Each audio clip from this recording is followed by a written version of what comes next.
Extra, extra, we're back with another entry. Today's entry pertains to a liberator who on the surface appears to get what he's asking for. Without further ado, let's get into it. 2pac's stepfather, Mutulu Shakur, is home after being released on parole. 2pac's stepfather, Dr. Mutulu Shakur, has been released from prison a little over 1 month after being granted parole due to a terminal cancer diagnosis. According to Dr. Shakur's website, the former Black Liberation Army leader walked out of the Bedford Hills Correctional Facility outside of New York City on Friday morning, December 18th. He is now at home with his family in Southern California. A statement on the site, which has been dedicated to supporting his fight for freedom, shared the Shakur's family's request for privacy as the 72-year-old prepares to spend the holidays with his loved ones while tending to his health. Quote, "The decision to grant parole is based on federal guidelines for so-called old law prisoners, finding that Dr. Shakur poses no threat to the community, taking into consideration his exemplary conduct in prison, his medical condition, and how much time he has served," end quote, read the statement. Quote, "Mutulu is now with his family. This victory was secured by the steadfast support of his legal team, his family, and his community comprised of all of you," end quote. Mutulu Shakur's release comes 5 months after he was diagnosed with a rare and incurable form of blood cancer. At the time, doctors estimated he had about 6 months to live. His legal team immediately filed his 11th request for parole. Quote, "His health situation is extremely dire right now," end quote, Shakur's attorney, Brad Thompson, told NBC News at the time. Quote, "He's very much on an end-of-life trajectory. We're looking at a matter of months at the most, but realistically, it could be a matter of days or weeks," end quote. He continued, quote, "At this point, the issue is getting him released so he can say goodbye to his loved ones, his family, his children, and grandchildren, to be surrounded by loved ones so he can die in dignity, peace, and comfort outside of prison," end quote. On November 10th, the Mutulu Shakur was given permission to spend his final days outside of prison by the U.S. Parole Commission after 36 years behind bars. His prison release has been denied 10 times until an October hearing where the Federal Parole Commission admitted he held an impeccable institutional record and was no longer a risk to society. "We now find your medical condition renders you so infirm of mind and body that you are no longer physically capable of committing any federal, state, or local crime," end quote, the Parole Commission said. The panel previously denied his release in September, despite medical records supporting his decline in physical function, confusion, and hallucinations. Shakur was convicted of racketeering conspiracy charges in 1981 for his involvement in the robbery of a Brinks armored truck, where a guard and 2 police officers were killed.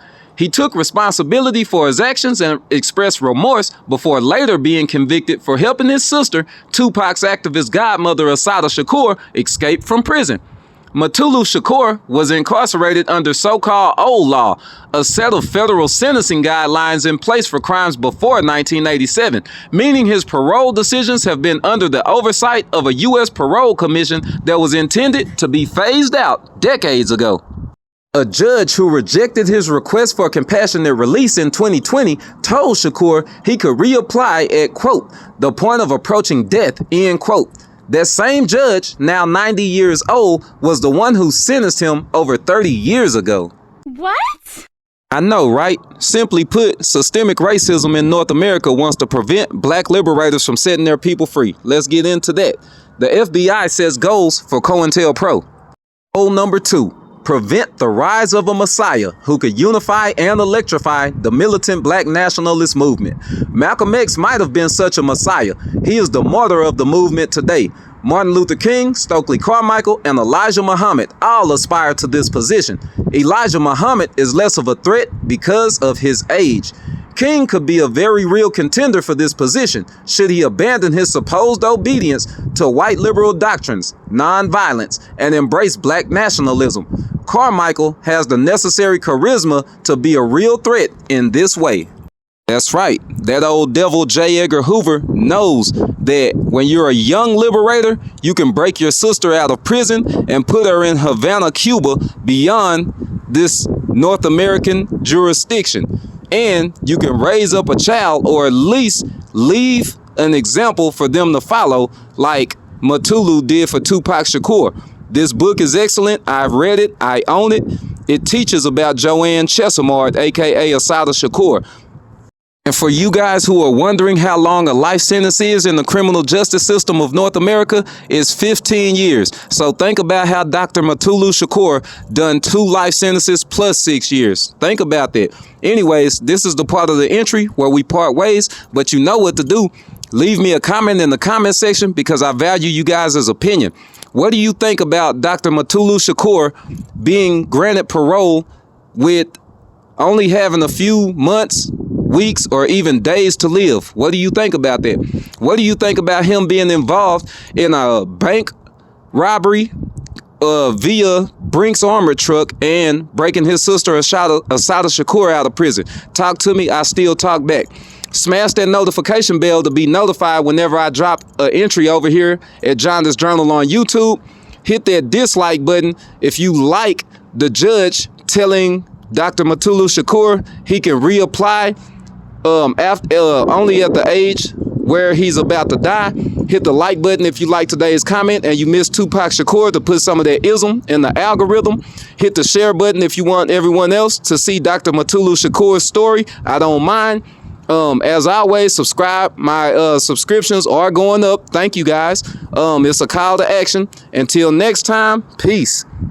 No Power to You LLC is my new brand. I branded myself in order to pass out liberation in the form of 4 ebooks.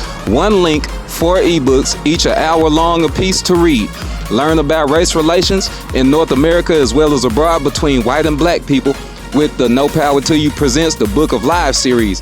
Learn about how to get out of a hard time and how to stay out of one with the No Power to You Presents Hell Hath the Exit series.